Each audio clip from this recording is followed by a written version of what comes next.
Everywhere you can book a hotel in Las Vegas today as of April 27th, 2020. Should you book those hotels? What are they going to do once they open? And what is going on with the opening schedule? My name is Steven. I am not leaving Las Vegas. I'm a Vegas blogger. We're going to unpack all that today. I got a bunch of notes written down for you. Like, share, subscribe the video, hit the bell for the future notifications. Want to be in the credits of the video? Want to come over and be part of the Patreon where we talk about stuff I don't talk about on YouTube or in other places and show extra content? Hit that link. I just made a new coffee mug. It's your Vegas mug. You can go to the Teespring if you guys want to check that out too, or just like, share, subscribe, hit the bell for the notifications, and give us a thumbs up and leave us a comment. Tell us, what do you think? Would you risk it? Would you book a room in Las Vegas right now? All right, so you can book rooms in Vegas right now. I know, right? Crazy, isn't it?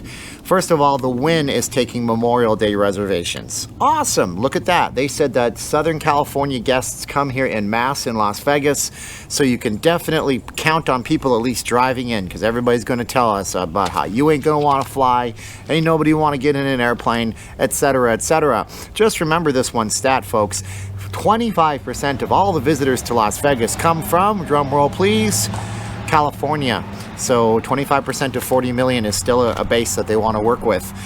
So the Wynn is planning on to open, and we'll get back down in a minute to what the Wynn is doing in terms of table gaming and spacing and all that kind of stuff. Caesars Boyd Station Casinos, Boyd and Station, a couple of local properties. Caesars, obviously, that one company that everybody knows and loves.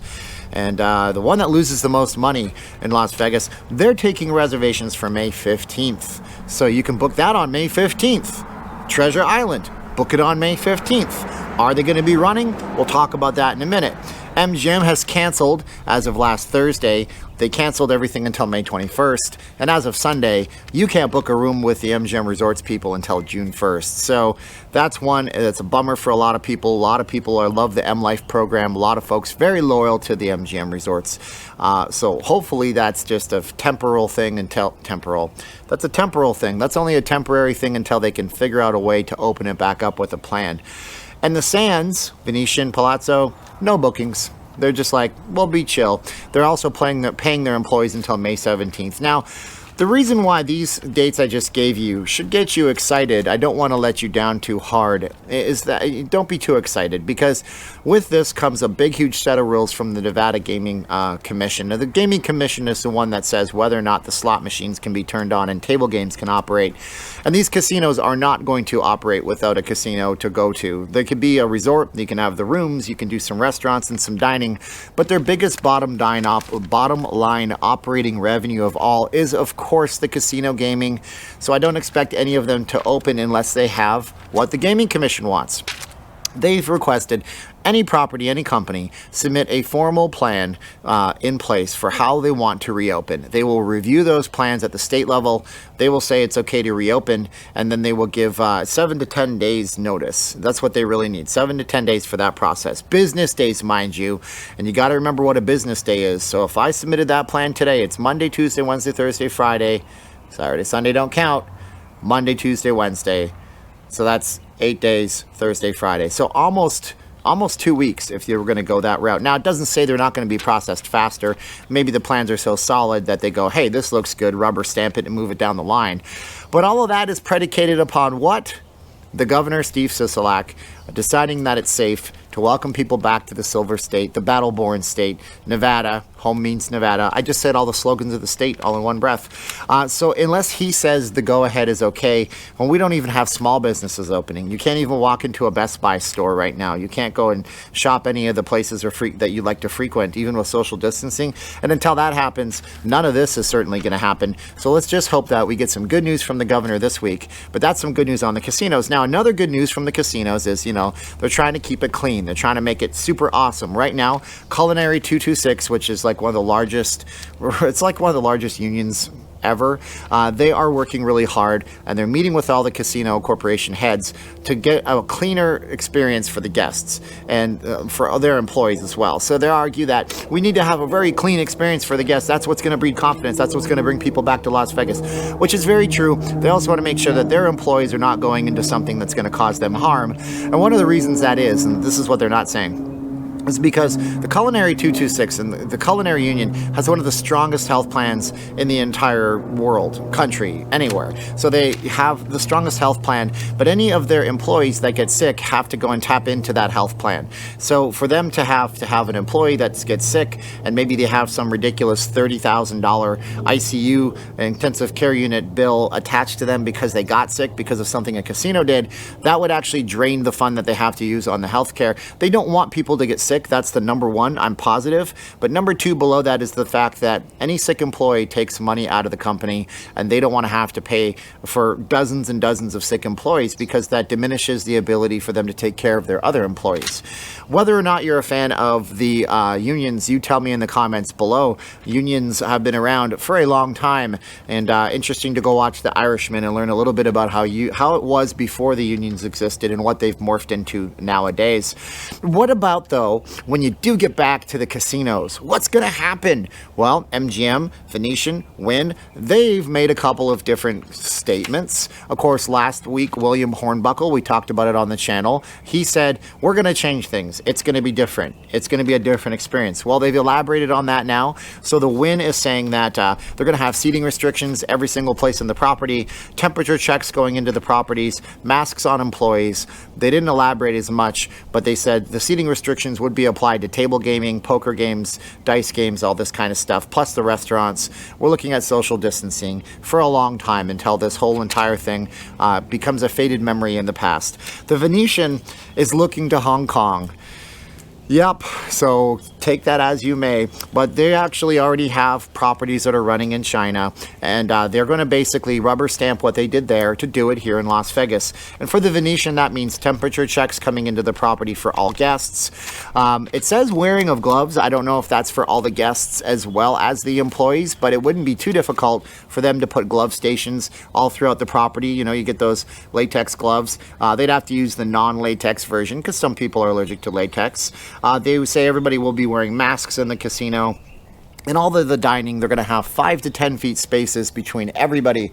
So I don't know what that means if you have a group of 4 or 5 people. You used to just pull 2 tables together and all sit nicely, you know, elbow to elbow, enjoying your meal. But if everybody's going to be 5 to 10 feet away, I can foresee that as a diminished experience on the dining. But you know what? You're in Las Vegas and you're dining, so that's a good thing. Now, the Wynn was pretty much more specific about how they're going to run things. Poker games, they're going to stagger the tables. So if they would have had a row of 10 tables, they're not going to have a row of 10. They're going to have a row of 1 blank, 1 occupied blank, and so on and so forth. They also said there's going to be space on poker games based on expert guidance. Whatever that may mean, the spacing is going to be based on expert guidance. I guess that's health guidance. I don't know if it's poker guidance. I'm not really sure. The dealers are going to do what is a call. They're going to be doing it verbally instead of, I guess, physically. I'm not a poker player, so you can tell me what that means in the comments below. Any table games will have 3 players per game maximum, so that's going to be different for you guys as a card playing experience. Will that diminish your wins on a table? I suppose so. I mean, the more people that can buy into a game, you always have that one person that wants to be a hot shot and go all in and can't win, and people like you who are good at poker, I'm sure, are watching this going, dang, I'm going to have less people to fleece. Well, that might be the case, but at least you get to play poker in Vegas, right? Now, in terms of dice games, you know, craps and everything like that, this is the one that I think might be the most heard about this because they say 3 players max per side. So if you have a table and it's rectangular like my phone right here, you're going to have 3 players here and 3 players there. Okay, but they said they're also going to have to discourage and not allow any guests that aren't involved directly in the game from coming into the game. So we've all seen the movies, we've all seen it, and maybe you've seen it in real life in Vegas, where somebody is just on a run on craps. And somebody once told me the way you learn how to play craps is you find the person who's winning and copy what they do. I know that's not the real deal. There's a channel called Same Bet. He did an interview with me. Same Bet. You can go check out his channel. He shows you actually how to play craps. He's a really nice guy. Yeah, cool dude. We met in real life. But yeah, that's going to, so, you know, you get a big crowd of people and everybody's going, woo, and they're all cheering and we have camaraderie. Well, that's going to have to go by a wayside for a little bit while we get this whole thing under, and what do they call that? We have to diminish the curve. We have to stop the curve. We have to stop the spread. And that's a good thing that they're looking out, but at least trying to do that. So there's a couple of things. There's also some rumors about the poker and things like that I've heard about card games. They say that if, the buy-in was 25, it's going to be 50 now. That's not officially a thing. Nobody has said that that's going to be the deal. So we'll see if that ever comes to pass, that it is the deal. Of course, if you're selling less product, you have to charge more for the product. So if the house wants to take in $1 million a day from poker, and they used to have 1 million people and everybody pitched in $1, I'm just using extreme examples so it's easy, then now you have 500,000 people playing, then everybody would have to pitch in $2, right? And that's what will happen. It's economies of scale. The more you can have, the less you can charge and make the same profit. We'll see if this is profitable for the casinos. But one thing's for certain, when Vegas opens up, it's going to be a cleaner place. There are going to be things to do. At least it's going to be an experience that you can have. And all those people saying they'll never come back to Vegas, I have a sinking suspicion, and you can go ahead and roast me in the comments. And if you're too rude, then you're just not going to be able to comment anymore. But here's the thing, you're going to probably end up coming back to Las Vegas, because when push comes to shove at the end of the day, you are so tired of staring at the 4 same walls in your house. You're sick and tired of going to that same grocery store and that same gas station over and over again. You probably have that one thing you do to get out of the house. For us, our one thing is going to the garden center and coming back, but you're going to want to change a pace. So I imagine that people are going to come back to town. They might not like it very much at first, but if there's a new world and there's a new normal, then we all just had to deal with the new world and the new normal. You remember those people that hated cell phones? Remember that person that never wanted to use Facebook? Isn't it interesting that a lot of those people use cell phones and a lot of those people use Facebook, and some of those people are the biggest Facebook users ever, and they never shut up and leave you alone on it. But at one point they were telling you and deriding it, and it was the worst thing in the world. At least that's my experience. You can tell me if your experience is the same below. That's the news for today. It's positive news with a good tilt on it. Not too much negative there. They have plans in place to open up. The Gaming Commission has to approve them. 7 to 10 business days, which is realistically like 2 weeks of our regular time. And it seems like a decade right now, because time has lost all relevancy. My name is Steven, and I am not leaving Las Vegas. If you want to be in the credits of this video, you want to see stuff I can't post up, or you just want to support me, head on over to Patreon. If you guys want to get some merchandise, I made a Vegas mug you guys should check out. Go over to the Teespring. Like, share, subscribe. Leave a bell for notifications. Comment down below. See you on the live stream, 7:45 p.m. And until later, Gator, I don't know how to end this video, so I'm just going to say 3, 2, 1, click. 3, 2, 1, and I got to reach over to the camera. Click! Thank